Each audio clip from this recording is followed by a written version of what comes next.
Welcome back, everyone. Today, we're going deep, really deep, into the idea of mastery itself. Oh, this is going to be good. Our guide is Robert Greene's book, Mastery.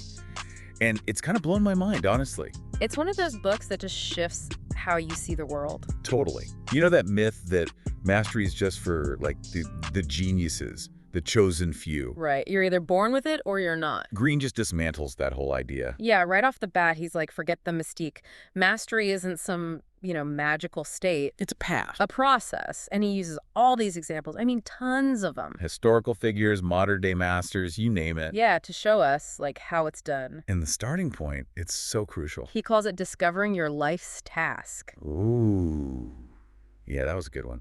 What stood out to you in that section? Well, the Leonardo da Vinci story, for sure. Classic. It just brings that whole idea to life, Even as a kid, da Vinci was, like, obsessed. Obsessed with what? Figuring out how things worked, nature, machines, the human body. It's like he had this intense curiosity that fueled all his art, his inventions, everything. It's like he was wired for it. Right. And Greene argues that we all have that inner drive. Yeah, like something's whispering to you. This is what you're meant to be doing. Da Vinci just tuned into his signal early on. So the question is, how do we find that signal? Well, it might not be painting the Mona Lisa for you, but right. The point is we all have a life's task waiting to be discovered. It's never too late to start listening. Never too late. The book actually gives some pretty practical advice on this. Yeah, Greene, he really emphasizes seeing your career as a journey. Okay. Not like a straight line, to some predetermined destination. Like, allow for those detours, the twists and turns. That's where the real learning happens. Sometimes the scenic route takes you exactly where you need to be, even if you never planned it. Exactly. He mentions Yoki Matsuoka, right? Yeah, Yoki Matsuoka. She went from building these super intricate robotic hands, to diving deep into neuroscience. That's a pretty big jump. It was, but it wasn't random, you see. It all stemmed from her life's task, which you could say it's to bridge this gap between humans and machines. I like that. First, it was through robotics, then, through understanding the brain itself. So your life's task, it can evolve. It takes you in directions you never even expected. Okay, so you've got a sense of what you're meant for, right? What's next? Well, Greene talks a lot about apprenticeship, but he kind of flips the traditional idea on its head. In what way? He's like, forget sitting in a classroom, passively absorbing information. Okay, yeah. Been there, done that, didn't work. Right? We learn best by doing, by actively engaging with the world, like our pre-language ancestors did. They didn't have textbooks. Nope. Learned by observing, imitating, constantly practicing. So it's not just knowing something. Getting it into your nervous system. You're making it part of who you are. Yeah. And then he throws out this number. 10,000 hours. Oh, yeah. The magic number for hardwiring expertise. But it's not just mindlessly putting in the hours, right? No. It's focused, deliberate practice, pushing yourself beyond your comfort zone. Okay, so like Bill Bradley, the basketball star. Yes. He spent hours dribbling up and down a narrow ship corridor. Talk about finding opportunity in a weird place. Right. What's your ship corridor? It could be your commute. That project nobody wants but gives you a chance to hone a key skill. Exactly. Yeah. Or think about John Keats, the poet. He battled writer's block. I know that feeling. Instead of giving up, he forced himself to write through it. Even if it was terrible at first. And that struggle, it helped him develop his unique voice. It's like the resistance is part of the process. So the takeaway here is time plus focused effort equals mastery. Talent helps, sure. But it's the commitment to showing up, pushing through those rough patches. That's what really makes the difference. And speaking of guidance, up next, we're going to explore mentors, how they can make or break your journey to mastery. All right, so we've been talking about finding that life's task, right? And really embracing this idea of active apprenticeship. Yeah, like learning by doing. But what about finding a mentor? Someone who can really guide you on this whole mastery journey. Oh, mentorship. It can be so powerful. Greene uses some amazing examples in Mastery to show this. Give me one. Okay, so Michael Faraday. Okay, Faraday. He starts as a bookbinder's apprentice, right? But he's got this, like, burning passion for science, completely self-taught, and he becomes fascinated by Humphrey Davy. This renowned chemist. Wait, wasn't Davy kind of a big deal back then? Oh, huge, like a scientific rock star. Okay, so Faraday's into his work. Then what?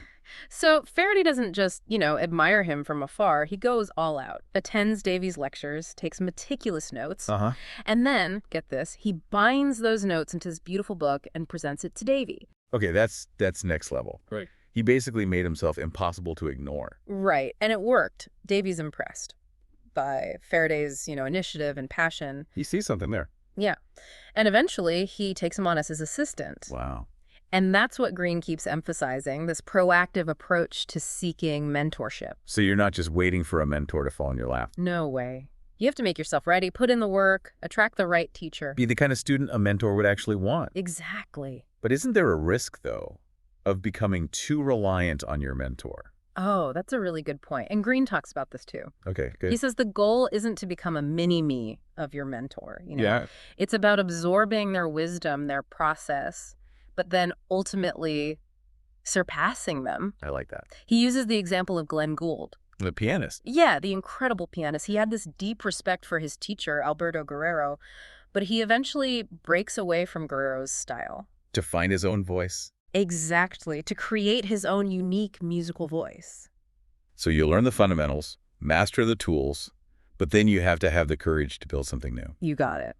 But, okay, what about those of us who maybe don't have access to, like, a top-notch mentor in their field? Is there another way? Yeah. Greene actually offers this really interesting alternative. Thomas Edison, Okay. the master of invention. Right. And he was totally self-taught. So no mentor for Edison. Interesting. Yeah. Driven by just this relentless curiosity, experimentation, he basically mentored himself. Oh. So, yeah, he didn't have that direct guidance. But he made up for it with sheer will. Sheer determination and a willingness to learn from his mistakes. Okay, that's huge. It might take longer, Mhm. but self-directed learning, it's a totally viable path to mastery. So whether you find a mentor, blaze your own trail, the key is that proactivity. Resourcefulness. Always learning. Always. But Greene doesn't stop there. It's not just about the technical stuff. Right. There's this whole other dimension to mastery. It's navigating the human side of things. Oh, absolutely. And he uses Benjamin Franklin's transformation to show this. Oh, yeah, Franklin. Tell me about that. So Franklin, in the beginning, he's this naive, charming guy.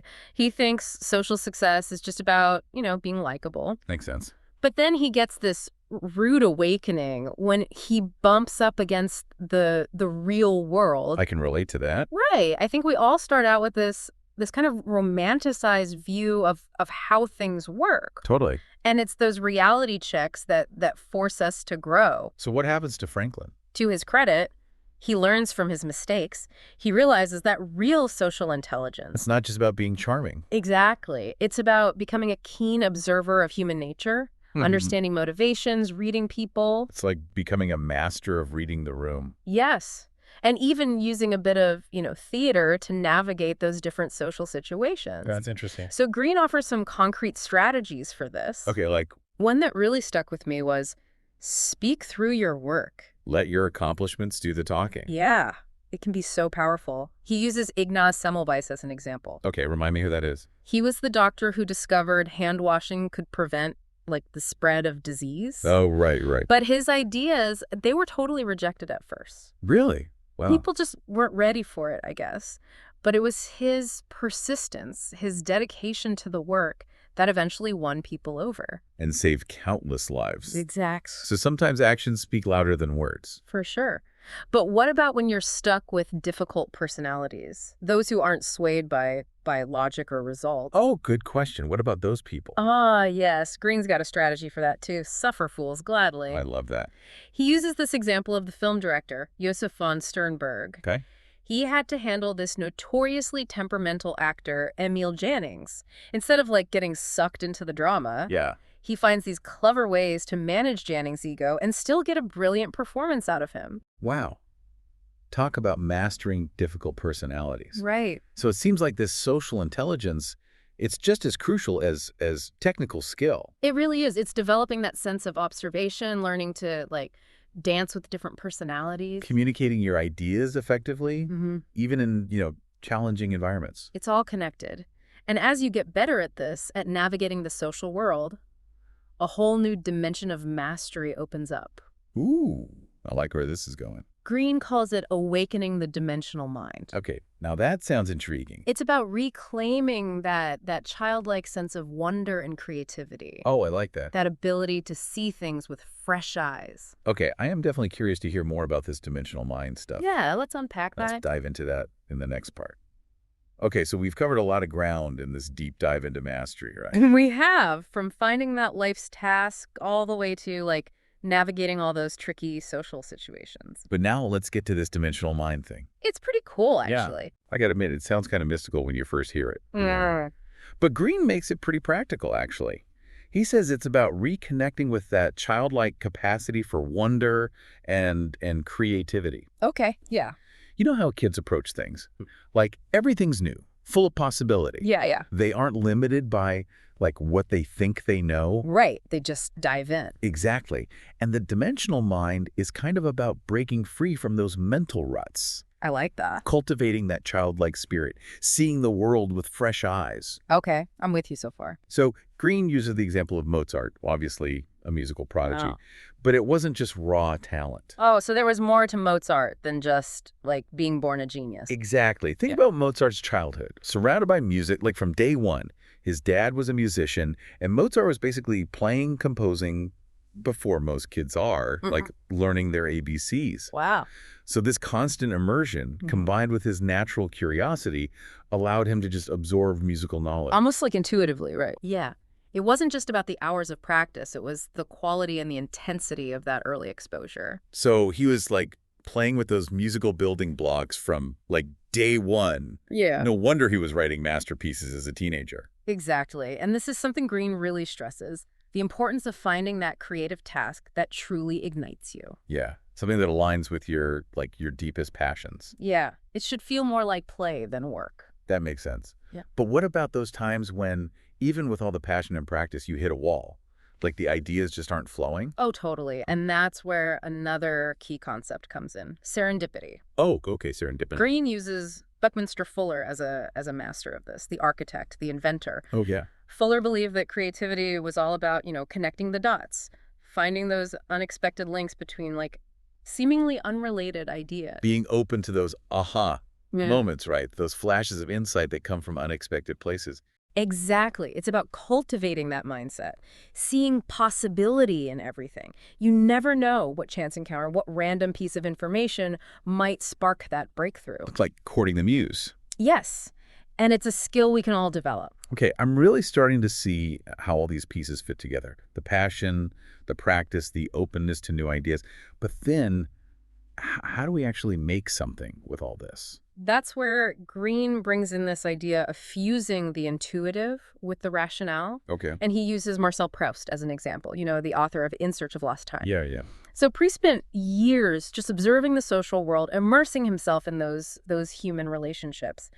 But he struggled to translate that into an actual work of art. So he had all this raw material, but he couldn't quite shape it. Exactly. And it wasn't until he had that aha moment, that sudden insight that, like, connected all the dots, that he was able to create his masterpiece. No. And what's fascinating is that even Proust's, what you might call his wasted time, all those years of seemingly aimless exploration, it all fed into his creative breakthrough. That's so interesting. So even those detours, those dead ends, they can lead us in the right direction. Exactly. It's about trusting the process. And that's where Greene's 20,000-hour rule comes full circle, It's not just about mastering the skills. It's about developing this deep, intuitive feel for your field. It's like those athletes who just know where the ball is going to land. Yeah. Or a musician who can improvise a solo without, like, even thinking about it. Right. It's like their brain becomes an extension of their craft.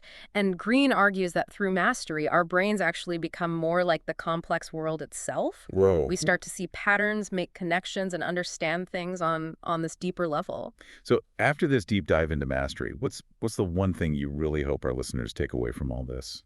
I think it's that mastery isn't some unattainable state reserved for, like, a select few.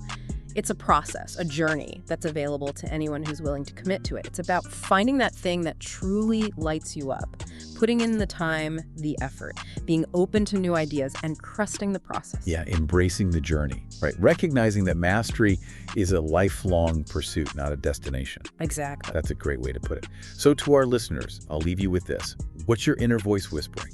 what mastery might be within reach, just waiting to be discovered. Yeah. Thanks for joining us on this deep dive. Now go out there and create your own masterpiece.